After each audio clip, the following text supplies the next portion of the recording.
శ్రీ మహాగణాధిపతయ నమః. శ్రీ గురుభ్యో నమః. శ్రీమాత్రే నమః. కాయ్ టీవీ మీడియా ప్రేక్షకులకు నమస్సుమాంజలి. మనం ఇప్పుడు ఈ వీడియోలో శ్రావణ మాసం యొక్క విశిష్టతల గురించి సోదాహరణపూర్వకంగా తెలుసుకుందాం. చైత్రాది మాస పరిగణనలో శ్రావణ మాసం 5వది. అంటే చైత్రం, వైశాఖం, జ్యేష్టం, ఆషాఢం, శ్రావణం 5వది. ఈ శ్రావణ మాసంలో గృహ నిర్మాణం చేస్తే అంటే ఆరంభిస్తే సకల శుభస్కరము, శ్రేయస్కరం అని చెప్పి మత్స్యపురాణం తెలియజేసింది. సమస్త దేవతల అనుగ్రహానికి అనువైన మాసం ఈ శ్రావణ మాసం. ఈ మాసాన్ని నోముల మాసం అని కూడా అంటాం, నభోమాసం అని కూడా అంటాం. శ్రవణ నక్షత్రంతో కూడిన పౌర్ణమి ఈ మాసంలో వస్తుంది కాబట్టి ఈ మాసాన్ని మనం శ్రావణ మాసం అని చెప్పి అనుకుంటాం. శ్రావణ భాద్రపదములు వర్ష ఋతువు. అయితే ఈ సంవత్సరం 2025వ సంవత్సరం జూలై నెల 25వ తేదీ నుంచి మనకు శ్రావణ మాసం ప్రారంభమవుతుంది. విశ్వావసనామ సంవత్సరం, దక్షిణాయనం, వర్ష ఋతువు, శ్రావణ మాసం, శుక్లపక్షం, పుష్యమి మొదలవుతుంది. ప్రారంభం అన్నమాట తొలి శుక్రవారం. అక్కడి నుంచి ఆగస్టు 23వ తేదీ 2025 వరకు, అంటే మనకు ఈ దక్షిణాయనంలోనే వర్ష ఋతువు, శ్రావణ మాసం, బహుళం, శనివారం ఆ రోజు అమావాస్య ఆగస్టు 23 అక్కడితో ముగుస్తుంది అన్నమాట. ఈ శ్రావణ మాసంలో మనకేందంటే సాక్షాత్తు మహాశివుడు సనత్ కుమారునికి శ్రావణ మాసం తనకు ఎంతో ప్రియమైనదని చెప్పి శివపురాణాల్లో చెప్పినట్టు తెలుస్తున్నది. ఎందుకంటే ఉత్తరాది రాష్ట్రాల్లో ఎక్కువగా, అందున ముఖ్యంగా కాశీలో ఈ శ్రావణ సోమవారాల్లో పరమేశ్వరుణ్ణి విపరీతంగా పూజిస్తారు. మహాన్యాసపూర్వక ఏకాదశి రుద్రాభిషేకాలు చేస్తారు. శివనామాలు, శివ స్తోత్రాలు, చాలా గొప్పగా ఉపవాసాలు శివుణ్ణి పూజిస్తారు. అయితే మనకు దక్షిణాది రాష్ట్రాల్లోకి వచ్చేటప్పటికి ఎక్కువగా శ్రీ మహాలక్ష్మిని, మంగళగౌరిని పూజించుకుంటాము. ముఖ్యంగా అఖిలాండకోటి బ్రహ్మాండ నాయకుడు, దేవదేవుడైనటువంటి వెంకటేశ్వర స్వామిని తిరుమలలో శనివారాలు ప్రత్యేకంగా పూజిస్తారు. అశేష భక్తజన సందోహం మధ్య విశేష పూజా కార్యక్రమం శ్రావణ శనివారాల్లో ఉంటాయి. ఇలాగా ఒక్కొక్క ప్రాంతాన్ని బట్టి ఒక్కొక్క విధంగా చక్కగా చేసుకుంటారు. అది శ్రావణ మాసంలో అన్ని మంచి రోజులే. ఈసారి చాలా విశేషం ఏంటంటే 5 శుక్రవారాలు వచ్చినాయండి ఈసారి. ఎందుకంటే మొదటి శుక్రవారం జూలై 25 ప్రారంభంలోనే వచ్చింది. ఆ రోజు పాడ్యమి తిథి, అలాగే నక్షత్రం పుష్యమి. అలాగే రెండవ శుక్రవారం ఆగస్టు 1వ తేదీ వచ్చిందండి, తిథి అష్టమి, నక్షత్రం స్వాతి. మూడవ శుక్రవారం ఆగస్టు 8వ తేదీ వచ్చిందండి, తిథి చతుర్దశి, నక్షత్రం ఉత్తరాషాఢ.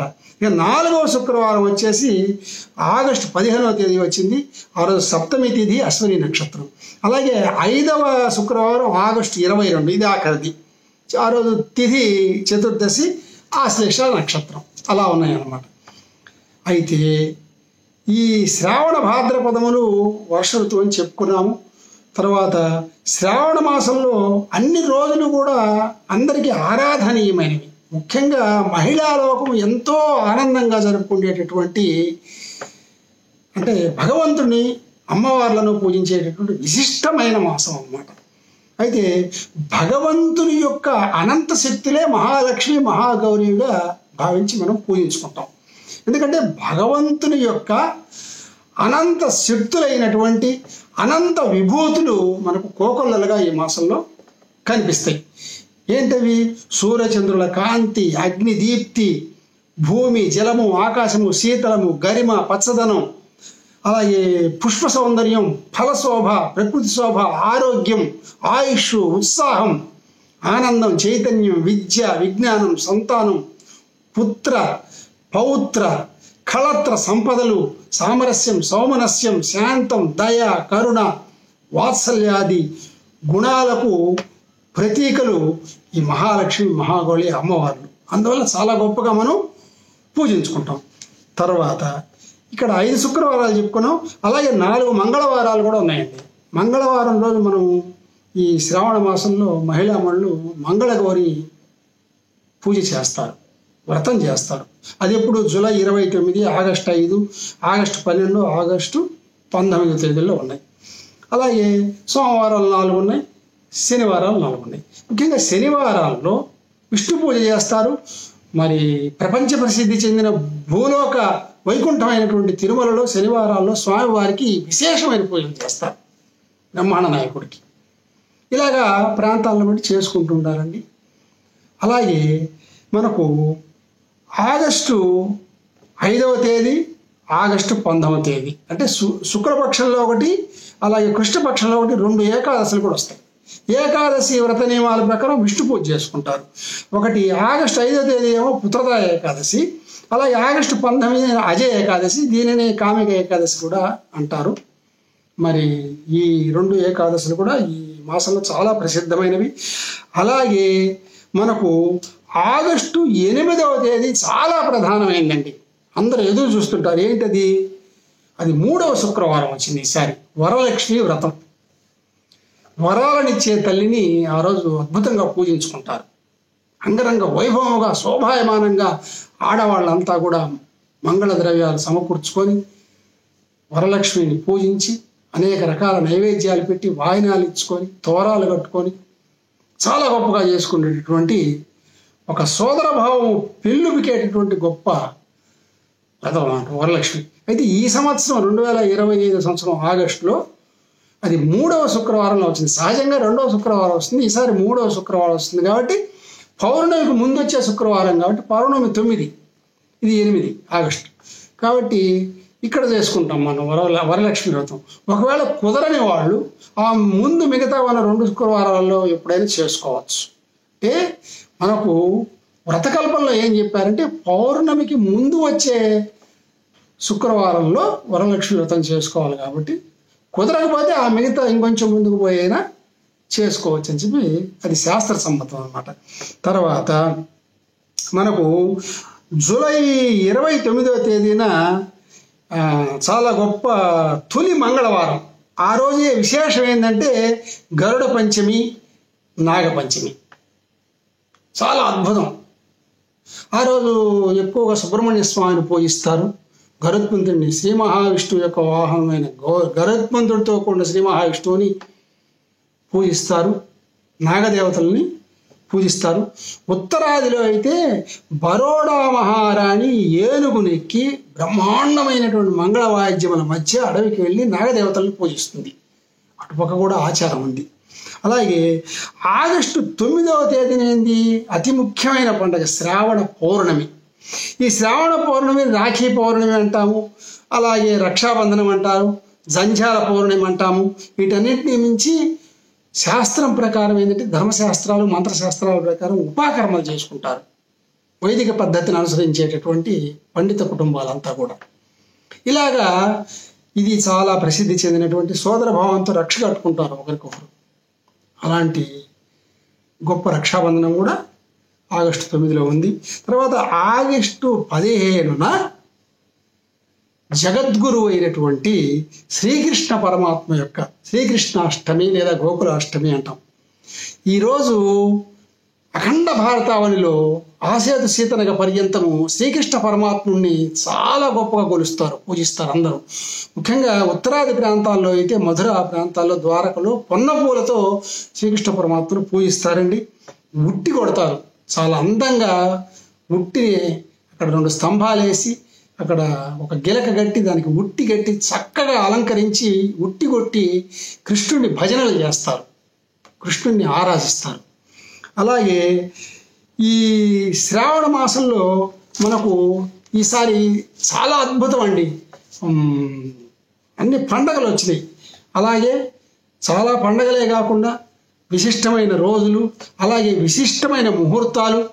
ఏంటంటే ఈసారి శ్రావణ మాసంలో గృహప్రవేశాలు, గృహ నిర్మాణాలు, వివాహ ఉపనయనాలు, అలాగే పెళ్ళిళ్ళకు మనం చేసుకునే నిశ్చితార్థాలు, ఇలాగ అనేక శుభకార్యాలకు మనకు ఎక్కువగా ముహూర్తాలు చూపించారు. ఈసారి చాలా ముహూర్తాలు ఉన్నాయి.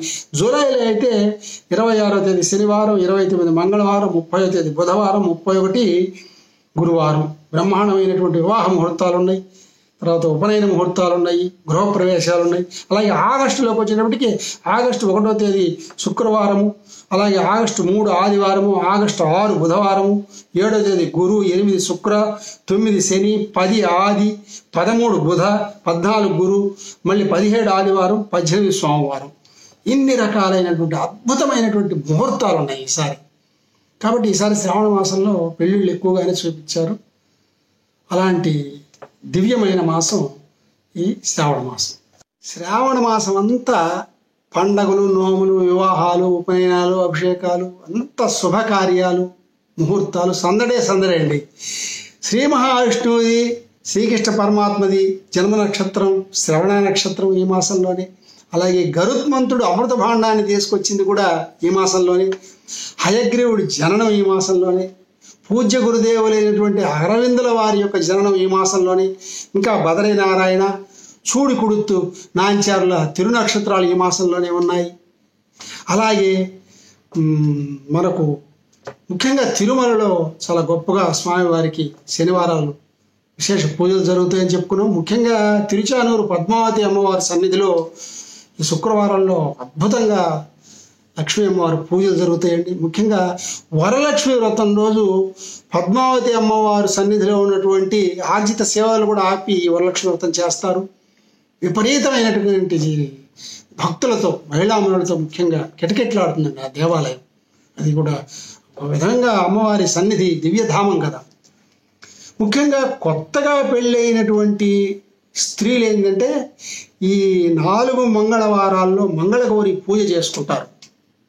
వాళ్ళు మనసులో కోరికలు కోరుకొని సౌభాగ్య సంపదల కోసం చేసుకుంటారండి.